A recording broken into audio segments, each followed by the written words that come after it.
What is up, Insaners, and welcome to our first review video of the Euro 2020. Today we'll be analyzing the first two groups, Group A and Group B of the tournament.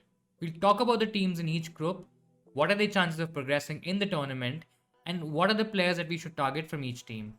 Guys, we'll also give our top 3 fantasy picks from each side, so make sure you watch the whole video.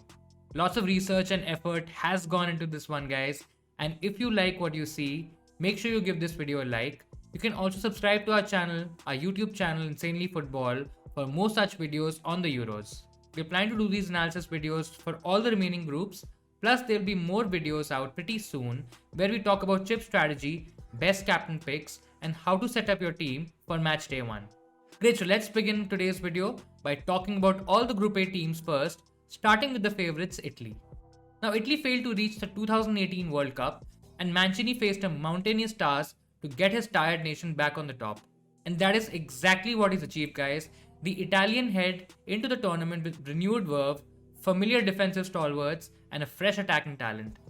They're not to be underestimated. The positive thing with Italy was that they won all their qualification games and only conceded 4 goals. The team had the most promising young goalkeeper in the world in Donnarumma. Now he's a bit cheaper than the likes of Neuer, Lloris, and Courtois. He's around the 5.5 million range, and Italy's defense has been stingy in allowing opposition goals. Guys, I personally expect a decent number of clean sheets for the Italians. Now Leonardo Bonucci would be my selected defender here, as he offers the most security in terms of starts and is a decent threat from set plays as well. Florenzi is a bit too expensive for my liking. Personally for my team, I only see Donnarumma as my starting keeper and the only player that I'll be going from the defense. I feel all lane defenders don't have a huge upside and I might look elsewhere for cheaper options. Coming to the attack, guys, Italy has always been known for a strong defensive mindset over the years. However, if you have been watching them, you would figure out that this team is implementing a different style, resembling keeping possession, threatening oppositions, and showing off some attacking masterclass. Jorginho, Verratti, and Barella should be regular starters in midfield, and all are well-gifted players that can create a difference, guys. Ciro Immobile has been in fine form for Lazio for the past 2 seasons, guys. However, his scoring record for Italy is questionable and has Bellotti as a threat for that lonely striker position. Now, Federico Chiesa is a real talent, but he could also face some rotation threat from the likes of Bernardeschi or even Berardi. Guys, my preferred attacker choice here would be Lorenzo Insigne, who has had a stellar season at Napoli and should be featuring regularly in the Italian national team. After failing to qualify for the 2018 FIFA World Cup, guys, the team was massively turned around and currently holds the longest unbeaten run in Europe. Qualifying with a 100% record and making the last 4 in the Nations League meant that Gli Azzurri will certainly not be pushovers. With their confidence sky high, I personally expect and I hope, guys, that Italy will be challenging for the Euro 2020 title. In terms of fantasy picks, my top 3 picks here would be Insigne, Donnarumma as the goalkeeper, and Bonucci in defense. I've not really gone for a very high value pick here because I feel that there's better value in other teams and other picks. Let's talk about the second team now, Turkey. Turkey may fancy themselves as a dark horses for the whole Euro 2020 competition. They enter the tournament on the back of good form, including a 4-2 win over the Netherlands, and are very much a team full of goals, both scoring and even conceding them a bit. Guys, Turkey's defense was key to their success in the qualifications as they allowed just 3 goals in 10 games, and that is from a group that included the likes of France and Iceland. I know I said earlier that they are conceding a few goals, but the stats, they show a different story here. Soyuncu and Demiral demonstrated a very solid defensive pairing during that campaign. The Leicester defender was hit with a bad injury early this season, but is recently picking up his form and should be ready to show up at the big stage next month. In fact, Soyuncu is my preferred choice, guys, from this back line, given his importance to the team and him being a reasonable threat from set plays as well. Now coming to their attack, Turkey were not free scoring in their qualification campaign, yet they have produced amazing attacking football back in March when they commenced their World Cup qualification games and have scored 10 goals past Netherlands, Norway and Latvia. I feel inconsistency is a factor that really hinders the success of this team, but AC Milan's playmaker, Hakan Çalhanoğlu, who features in a free roam role behind the veteran striker Burak Yilmaz, who enjoyed an incredible season with League One title winners Lille, should be considered as options in the fantasy game. After qualifying from a tough group and taking 4 points off World Cup holders France, Turkey guys should not be underestimated. I still feel guys that they need to find some consistency in their performances as this has been their main downside. You simply can't beat the likes of Netherlands and Norway then slip up against Latvia. And that is exactly what Turkey did in their World Cup qualifying campaign a couple of months ago. Now in terms of fantasy, if I have to go for 3 options, the first option would be Calhanoglu as a midfielder, 8.5 midfielder. He's a little pricey, but he's one of the best options from the Turkish team. The second option would be Yilmaz as a forward, and the third option in defense would be Soyuncu. Now let's talk about the third team here guys, Switzerland from Group A. Guys, they are expected to be in a tough fight for second place with Turkey. Now Switzerland did well to obtain 6 points in the Nation League group containing Spain, Germany and Ukraine. Their only win was awarded to them though. Either way, 3 draws in 4 matches against Spain and Germany is impressive. The start of the World Cup qualifying guys was also solid despite the uncharacteristically underwhelming 1-0 defeat against Lithuania. Now in terms of defense, Switzerland has a mix of talent and experience amongst its squad, which is key for any nation. A team that is well known for its defensive stability over the last decade or so, supported by Sommer, who's an excellent shot stopper, and a strong backline featuring the likes of Rodriguez, Akanji, and Elvedi, resembles an interesting pool to look at. Guys, Rodriguez is always an interesting pick in fantasy games due to his attacking play style, his free kicks, his corners, his overall goal involvement, and even penalties. There's just a small start to this whole conversation, guys. It's worth noting that he's not had a club goal or an assist for the past 2 seasons. Now, can he switch off his poor club form and impress internationally as he's always done? I think you'll have to follow your gut on this one, especially when Elvedi is 1 million cheaper.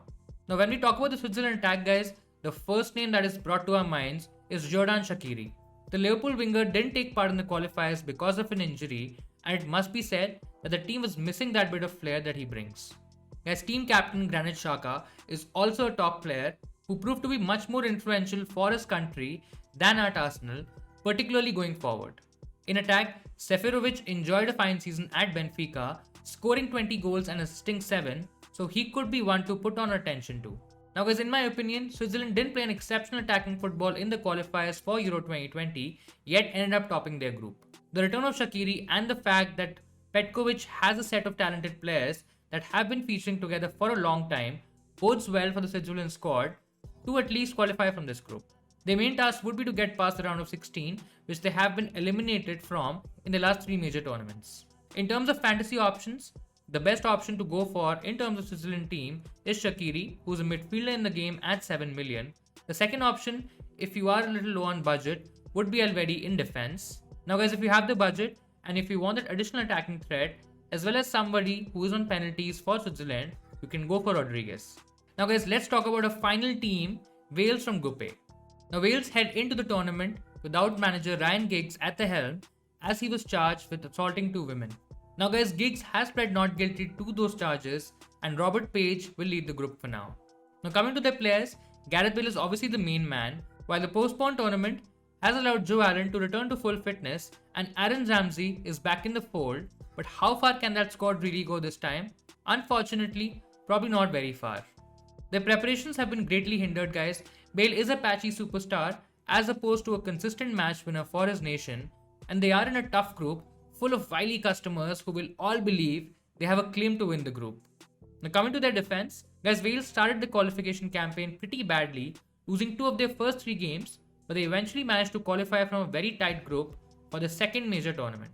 The defense particularly has been hit by the retirement of veteran Ashley Williams, and although they have potentially talented defenders in Rondon and Nico Williams, they remain vulnerable at the back in my opinion. Also, Wales are no longer only reliant on magical moments from their stars Gareth Bale and Aaron Ramsey up front, given their attack is now supported by the likes of Harry Wilson, Daniel James, and even Tyler Roberts, all of which have impressed lately. Guys, Bale particularly has been in fine form over the last month or so with Spurs, which should bring up optimism in the Welsh camp. Guys, Ramsey on the other hand has endured a patchy season at Juventus, but must be raging to go on and fight for Wales. After their unbelievable run in Euro 2016 and reaching the semi-finals, I think it will be a very difficult task to ask for replicating such an achievement. However, Gareth Bale has shown that he is a different player at the international stage and has always been there for Wales when it counts. Guys, given their vulnerability and the lack of experience at the back, I personally believe that Wales will need to score frequently if they want to keep their chances of progressing high. And that's definitely doable given the depth and support that they possess in those attacking positions. In terms of my fantasy picks, Bale is definitely the best option from Wales.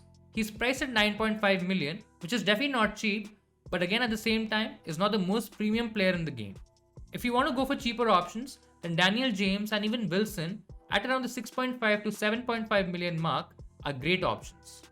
Guys, now let's talk about Group B and the 4 teams in it. We'll start with the group favourites, Belgium. Belgium are currently one of the best teams in the world and they possess an exciting blend of youngsters and veterans. Their motivation to win their first major tournament will be through the roof, guys. Having said that, Belgium simply haven't cashed on their golden generation despite climbing to the top of the FIFA World Rankings for a spell. Vincent Kompany has retired, guys, and several other defenders like Vertonghen, Alderweireld and Vermaelen aren't far from joining him. Another problem for Belgium is that Eden Hazard has dropped off the map. However, they still boast Romelu Lukaku and Kevin De Bruyne, two of the most deadly players in the tournament who are likely to fire them out of the group, as their form will be instrumental to keep Belgium in the tournament and go through the latter stages. Now, Belgium won their qualification group very easily, conceding only 3 goals in 10 games. I'm sure no one would question the quality of this Belgian squad, and the fact that they're likely going to dominate most of the games means less pressure on their defense and higher chances of clean sheets. Now guys, whatever I've seen, Belgium are most likely going to line up in a 3-4-3 formation, and the right wing back, right midfielder role will be either Castagna or Munier, both classified as defenders, and it's safe to say that whoever nails that spot will be fantasy gold, guys. Now if you want to go cheap, Denier is 4.5 million and is expected to start, but his attacking threat is limited. I feel both Vertonghen and Alderweireld will fill the remaining pieces in this defense and have more attacking presence than Denier, but are priced similarly to Castagna and Munier, and guys, that would leave us with a safe versus explosive dilemma. I think it's safe to say that Belgium have the best set of midfielders or even attackers in Europe and have scored 40 goals across the qualifiers, more than any other team. Kevin De Bruyne and Romelu Lukaku represent 2 fantasy monsters, guys, and will be represented in a lot of teams.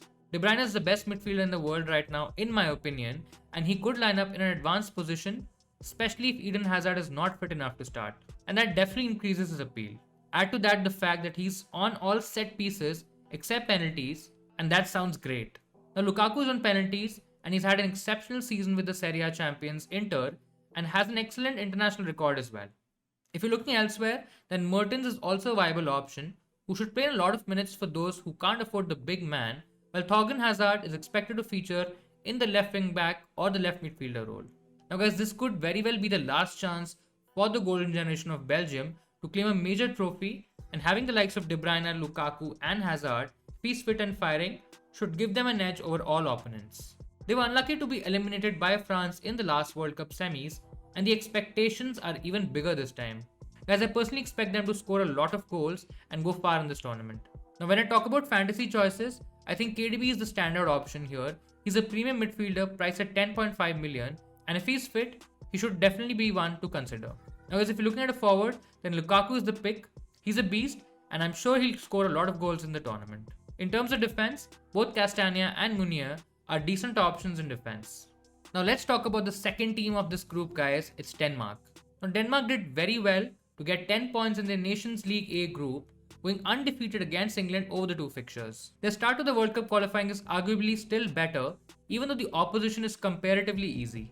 14 goals in 3 matches, maintaining a clean sheet every time, one of which was a 4-0 demolition away against Austria, with all goals scored in the second half. Additionally, the squad consists of several great players representing the likes of Leicester City, AC Milan, Chelsea, Borussia Dortmund and Inter Milan, guys. They will also enjoy home advantage in all of their group matches, and that's a very important thing to note. Around 11 to 13,000 spectators will likely feel a lot after being accustomed to empty stadiums. And I'm definitely sure that's going to be a huge factor in their success. Now guys, Denmark had an impressive qualification campaign, but what was more convincing is in Nations League performances where they more than held their own against 2 of the continent's giants, England and Belgium. Now guys, defensively the team has a strong spine with Kasper Schmeichel in goal. You know, that goalkeeper who likes a penalty save every now and then, supported by Simon Kjær and Andreas Christensen in the heart of defense. Now guys, both Simon Kjær and Joachim Mille are kindly priced at 4.5 million and should represent good value, but the former is almost guaranteed to play every minute, while the latter is a bit more of a fun pick as he provides more attacking threat. Now Denmark haven't lost a single game in their qualifiers and have been scoring a lot of goals recently. The man in the heart of all of their attacks is no one else but Christian Eriksen, guys. He's the ex-Spurs stars and he deploys a free roam role behind the striker and has a monopoly over all set pieces, including penalties. Now guys, the only downside to him is his price, which is 9 million in the game. I still feel with fantasy managers implementing different chip strategies, he could be a very strong option for matchday 1 against Finland. Now guys, Thomas Delaney and Højbjerg are also excellent football players, but both are not attacking enough in my opinion. Guys, if you want to look at attack, then Jonas Wind had an impressive season with Copenhagen and should be one we keep an eye on in the next friendlies, but for now, he's far from nailed, so keep him in your watch list. Now while the team is implementing a more stylish brand of football recently, I can strongly say that I tip Denmark to surprise a few this summer. Guys, this team has a world-class goalkeeper in possession, has been very resilient at the back, and has one of the most creative footballers in the world. The only weakness in this team is the lack of a proven striker, and if either Dolberg or Wind manage to hit a streak of form, then don't be too shocked to see them pulling up some extraordinary results. Now in terms of fantasy option guys, I feel the best option to go for is Christian Eriksen in spite of his price. If you want a cheap defender, go for Mille, or you can also go for Schmeichel as your goalkeeper. Now let's talk about the third team of Group B, it's Finland. Now Finland won 2 away matches in the Nations League against historically struggling Irish and Bulgarian sides. Guys, they also drew 1-1 against Ukraine in the World Cup qualifying, but that was because of a last minute penalty. I personally feel that Finns have another advantage up their sleeve, the motivation and passion that playing in your maiden tournament brings. Now while this motivation alone is unlikely to grant Finland an away win against Russia, it can certainly be enough to manage a draw. And guys, since they will both likely to lose to Belgium and Denmark, this draw will presumably spell the end for Russia and Finland's tournament. Now Finland has made it to their first major tournament and must be in a state of excitement to try how it feels like. The qualification path was mixed, as I just mentioned, between good performances at home and less than average performances away, but all in all, it was their home defensive form that made the difference guys, keeping 4 clean sheets in 5 games and only conceding to Italy. Goalkeeper Lukas Hradecki at 4 million, he'll grab some respectable interest, especially for those prefer not to spend much on keepers and are looking at him as a second keeper. Guys, he's also expected to be kept busy, and that means that he can accumulate some good save points. Looking at the defenders guys, Toivio and Arajuri were consistent starters during the qualifiers and both are kindly priced at 4 million too, so they could be decent squad fillers if you are trusting this Finnish side to cause any sort of an upset.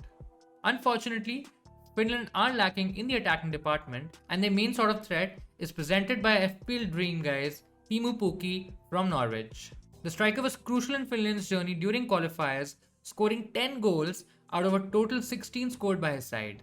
Guys, he also enjoyed another good season at the club level, scoring 26 goals and helping the Canaries earn their promotion back to the Premier League. Unfortunately now guys, he sustained a recent ankle ligament and is currently undergoing recovery, yet he was selected in the initial Finnish squad and will hopefully be fit for the tournament guys.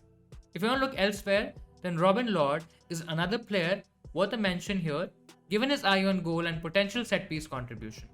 Although Finland's mental strength, particularly in defense, has allowed them to achieve notable results against established European teams, I do believe this is a big step for a team whose members have very little experience in European club competitions. The team will be over-reliant on talisman Pukki to carry them through, and with the injury scare and the lack of other game-changing players guys, I think it will be very difficult to imagine Finland making it past the group stages. Guys, if you still want to go for fantasy options, maybe use them as bench fillers. You can go for Hradecki as your goalkeeper, who's the cheapest playing goalkeeper in the game. Guys, in case Pukki stays fit, he's also a good option and a great differential pick in the attack. If you're looking for a defender to be on your bench, then Arajuri is a good option. Now guys, let's talk about the final team of Group B, and we're talking about Russia. Guys, Russia played in the Nations League B, obtaining 8 points. In Russia's defense, their group was much tougher, but this time they will enjoy home advantage in 2 of their matches, including the one against Finland. Despite Russia's lackluster Nations League campaign guys, they remained undefeated at home. That's a very important thing to note, and that was without fans. So I think it won't be unreasonable to consider them slight favourites over the Finns in front of 34,000 spectators who are mostly going to be Russians, despite its close proximity to Finland. Now, Russia had no difficulties in finishing second in their qualifier group to book their presence in the elite tournament this summer.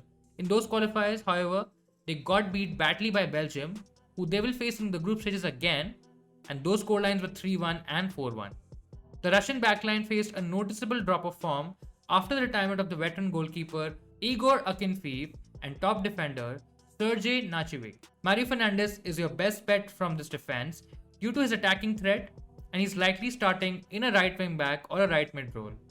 Unfortunately, guys, he's priced at 5.5 million, I think, which is a lot for a Russian defender in my opinion. Other options are Zhikia and Kudryashov, who are also likely starters at 4.5, but again the defensive stability of this Russian squad is highly questionable. The Russians have impressed attacking wise recently, and their star striker Zuba has been in fine form, scoring 20 goals in 27 games for Club Zenit and 9 goals in the 10 qualifier games for Russia. Guys, another talent to look at in this team is Alexander Golovin, who made a breakthrough at the World Cup and had a fine season at Monaco, getting himself involved in 14 goals over 20 games. Alexei Mirinchuk is a player to monitor as well, guys, but his starting role isn't guaranteed and has been classified as a forward in the game, which further limits his appeal. As Russia has scored a lot of goals against lesser sides, but have always struggled against better opposition. We've seen how vulnerable the defense can be, conceding 3 and 5 goals against Turkey and Serbia in the most recent Nation Leagues games. I feel an improvement in this department is imminent. On the other hand, guys, Zuba and Golovin, they need to be at their best if they want to keep Russia's hope of making the knockout phase alive. In terms of fantasy options, I personally don't want to go here, but in case if you are interested, then Zuba as a forward is a good option. You can also go for Golovin, who's a midfielder in the game, or if you want to target a defender, then Fernandes is your guy. So guys, these are both Group A and Group B teams, and some of the options you can go for in the fantasy game. That'll be all for this video, guys. I hope you find all this information useful. We'll be covering all the remaining groups too, so watch out for the space. Please make sure you leave a like, guys, before dropping out. We're putting some really exciting stuff on Instagram as well, so make sure you check that out. The link to our channel will be in the description. Now, in case, guys, if you need any help with how to play the game, we made a detailed video on that as well, and you'll find a link to it on the top of your screen just about now, and you will also see that at the end of this video. Guys, we'll be back soon with our analysis of Group C and D. Till then, keep tinkering, and I'll see you in Saners next time.